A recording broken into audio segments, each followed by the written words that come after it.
আজিকালি প্ৰায় দেখা গৈছে যে মানুহৰ বেমাৰবোৰ বাঢ়ি গৈ আছে প্ৰত্যেকখন ঘৰতে কিবা না কিবা এটা মডাৰ্ণ ডিজিজ বা লাইফষ্টাইল ডিজিজ যেটো কওঁ আমি বাঢ়ি গৈ আছে ডায়াবেটিছ থাইৰয়েড বা অবেচিটি তেনেকুৱা ধৰণৰ ইমানবোৰ বেমাৰ বাঢ়ি গৈ আছে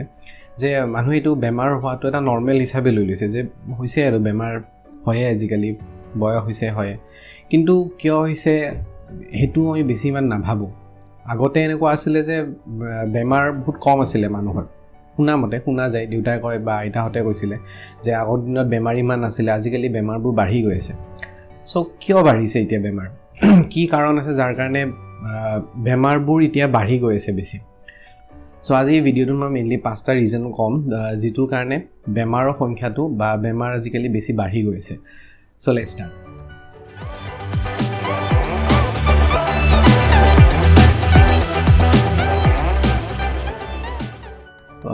প্ৰথমতে আমি জানিব লাগিব আমাৰ বডিটোৰ কথা বডিটো আমাৰ কি হয় মেইনলি কিহেৰে বনোৱা আমাৰ বডিটো মেইনলি সেলেৰে বনোৱা বহুত সেলবোৰ মানে সৰু সৰু কিছুমান সেলস আছে সেলবোৰ লগ লাগি লাগি আমাৰ ওভাৰঅল বডিটো হৈছে সো সেই সেলবোৰ যদি আমি হেলদি কৰি ৰাখো তেতিয়া কি হ'ব আমাৰ বডিটো আমি মানে হেলদি হৈ থাকিব সো ফাৰ্স্ট ৰিজন হ'ল যে এগ্ৰিকালচাৰ যেটো আমাৰ খেতি পথাৰ আগৰ দিনত পপুলেশন কম আছিল খেতি পথাৰ মানে খেতি যিখিনি কৰিছিল নেচাৰেলি কৰা হৈছিল নেচাৰেল খাৰ ব্যৱহাৰ কৰাইছিল এতিয়া পপুলেশন বাঢ়ি গৈছে এটা মানে ৰিকুৱায়াৰমেন্ট বেছি বাঢ়ি গৈ আছে তো কি হয় ইয়াতে ইনসেক্টিসাইড পেস্টিসাইডস ইউৰিয়া বহুত বেলেগ বেলেগ ধৰণৰ কেমিকেল ইউজ কৰে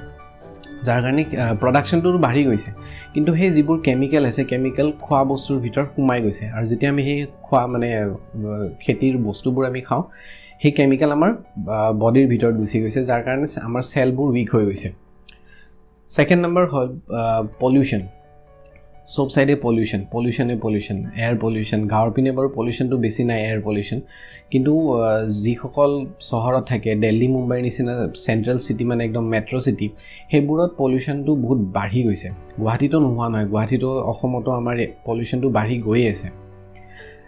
যাৰ কাৰণে কি হৈছে যেতিয়া আমি উশাহ লওঁ সেই পলিউশন আমাৰ ভিতৰত গৈ আছে তাৰ কাৰণে কি হৈছে আমাৰ সেলবোৰ উইক হৈ গৈছে সো এটো হ'ল পইণ্ট নম্বৰ 2 পইণ্ট নম্বৰ 3 হ'ল ফাষ্ট ফুড আজিকালি ৰাতিপুৱাৰ পৰা ৰাতিলৈকে মানুহে খালি ফাষ্ট ফুডে কনজিউম কৰি আছে কিছুমানে অফিসত যায় কো নোখোৱাকে অফিস পোৱাৰ আগতে কিবা ফাষ্ট ফুড খাই ল'ব ফ্ৰাইড ৰাইচ খাই ল'লে দুপৰীয়া লাঞ্চৰ টাইমত আকৌ কিবা ফাষ্ট ফুড খালে মানে পিজ্জা বাৰ্গাৰ চাওমিন মোমো ইমানবোৰ ফাষ্ট ফুড কনজিউম কৰে সো তাতে নিউট্ৰিশন কোনো নাথাকে তো বডিত কোনো নিউট্ৰিশন ভ্যালুৱে নাপায় কিছুমান মানুহ মই এনেকুৱা পাইছো মোৰ ক্লিনিকত জুনে নাজানে যে ফাষ্ট ফুড খালে কিবা মানে হেৰি হাৰ্ম কৰিব পাৰে তো খুধে হতে যে কম কেতিয়াবা খাম নেকি মানে কমকে খালে হ'ব নেকি সো ফাষ্ট ফুড এভয়েড কৰিব লাগে তাতে কোনো নিউট্ৰিশন ভ্যালু নাথাকে গুটে তেলবোৰ তাতে বেয়া ব্যৱহাৰ কৰে তেলবোৰ ৰিইউজ কৰি থাকে ৰিফাইন অইল ইউজ কৰে ৰিফাইন অইল ভাবা যায় যে ৰিফাইন কৰি পিনি দিছে তেল এটা কিন্তু ৰিফাইন অইল মানে কি হয় তাৰে ৰিফাইনৰ কোনো একো নিউট্ৰিশন তাতে একো নাথাকে ৰিফাইন মানে তাৰ পৰা টোটালি বস্তুবোৰ উলাই দিয়ে সো আৰু মছলা পাতি বহুত তাতে ইউজ কৰে হেবোৰ আমাক এফেক্ট কৰে আজিনা মটো বুলি এটা আছে হেতু খালেটো খুবে বেয়া সো জুনে ফাষ্ট ফুড বহুত বেছিকে কনজিউম কৰে হিহঁতৰ বেমাৰ হোৱাটো শিওৰ দেখিব লাহে অবেচিটি মানে ওজন বাঢ়ি যায় আৰু লগতে ওজন বঢ়াৰ লগে লগে বহুত আৰু বেলেগ ধৰণৰ বেমাৰ আৰম্ভ হৈ যায় যেনেকুৱা ডায়াবেটিছ হোৱাৰ চান্সেস বাঢ়ি যায় প্ৰেছাৰটো হ'ব উখ মানে শকত হোৱাৰ লগে প্ৰেছাৰো বাঢ়ি যায় ক্যান্সাৰ হোৱাৰ চান্সেস বেছি থাকে মানে বাহিৰা খোৱা বস্তু খোৱাৰ লগে ক্যান্সাৰ হোৱাৰ চান্স বেছি থাকে আৰু তেনেকুৱা আৰু মানে ফাষ্ট ফুডৰ কাৰণে বেমাৰৰ হেতু সংখ্যাটো বাঢ়ি গৈ আছে নেক্সট পইণ্ট হয় লাইফষ্টাইলটো আমাৰ আজিকালি লাইফষ্টাইলটো টোটালি বেলেগ হৈ গৈছে ৰাতিপুৱা দেৰিকে উঠে শুওঁতে দেৰিকে শুৱে কিছুমানৰটো ডিনাৰ 12টা 1টা বজাত ডিনাৰে হয় লাঞ্চ কৰোঁতে গধূলি হৈ যায় এনি টাইম মোবাইলত বিজি থাকে মোবাইল কম্পিউটাৰ ল্যাপটপ এইবোৰতে বিজি হৈ থাকে এক্টিভিটিজবোৰ কমি গৈছে আগতে মানে মানুহবোৰে এক্সাৰসাইজ এইবোৰ আছিলে মানে আজিকালি এক্সাৰসাইজ নকৰে সৰু বাচ্চাবোৰক দেখিব ঘৰৰ বাহিৰত নুলাই এটা ঘৰৰ ভিতৰতে গেম খেলি থাকে সো যেতিয়া এক্টিভিটিজ সৰুৰ পৰা এক্টিভিটিজ যদি কমি গৈ থাকে তো পিছৰ পিনে কি হয় হেতু হেবিট এটা হৈ যায় এক্টিভিটিজ মানে লেজিনেস এটা আহে লেজিনেস আহাৰ লগে লগে বেমাৰ হোৱা ষ্টাৰ্ট হৈ যায় সো হেতু এটা ৰিজন আমাৰ লাইফষ্টাইলটো মানে লাইফষ্টাইলটোৰ কাৰণেও ডিজিজ বাঢ়ি গৈছে আৰু সেই কাৰণে এইবোৰ ডিজিজক আপোনাৰ লাইফষ্টাইল ডিজিজ বুলিও কোৱা হয় আৰু লাষ্টৰ হ'ল ষ্ট্ৰেছ সবৰে কিবা না কিবা ষ্ট্ৰেছ থাকে মানে কম্পিটিটিভ লাইফ কম্পিটিশ্যন বাঢ়ি গৈছে মানুহক আৰু লাগে যিখিনিতে আছে সেইখিনি ছেটিছফাই নহয় আৰু লাগে চ' সেইটোৰ কাৰণে ষ্ট্ৰেছ যিটো আছে ষ্ট্ৰেছটো বহুত বাঢ়ি গৈছে মানুহৰ চবৰে সৰুৰ পৰাই মানে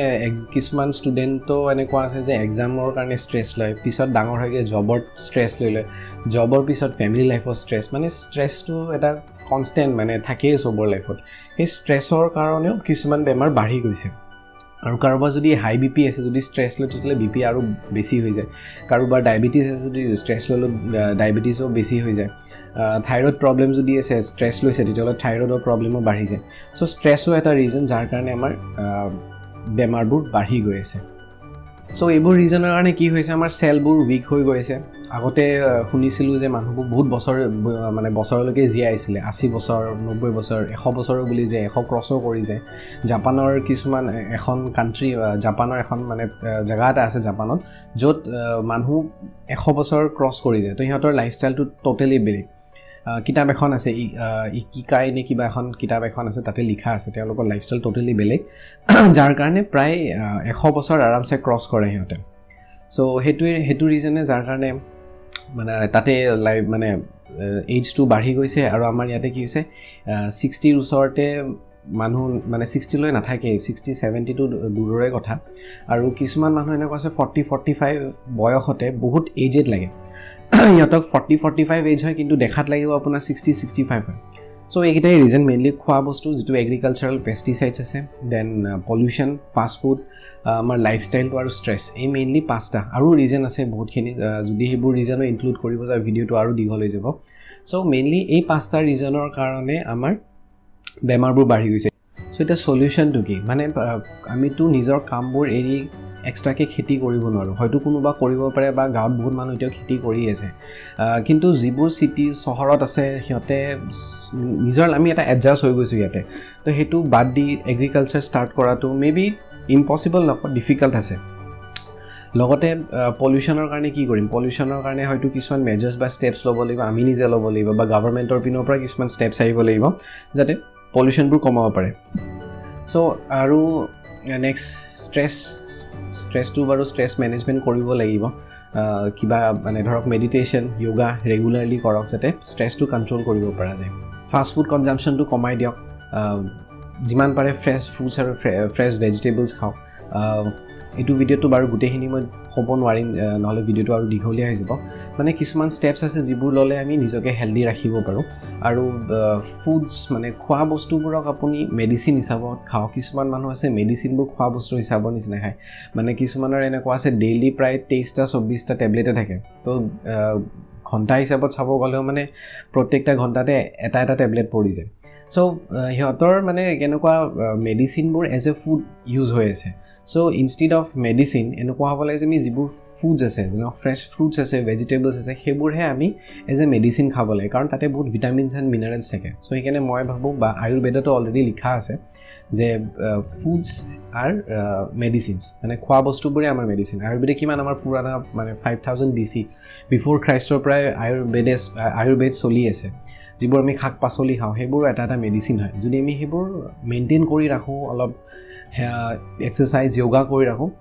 তেতিয়াহ'লে আমি নিজকে হেল্ডি ৰাখিব পাৰোঁ চ' ভিডিঅ'টো যদি ভাল লাগিছে লাইক কৰক শ্বেয়াৰ কৰক আৰু কমেণ্ট কৰক যদি ছাবস্ক্ৰাইব কৰা নাই ছাবস্ক্ৰাইব কৰক যাতে আগলৈ এনেকুৱা ভিডিঅ' যিবোৰ মই আপলোড কৰোঁ আপোনালোকে পাই থাকে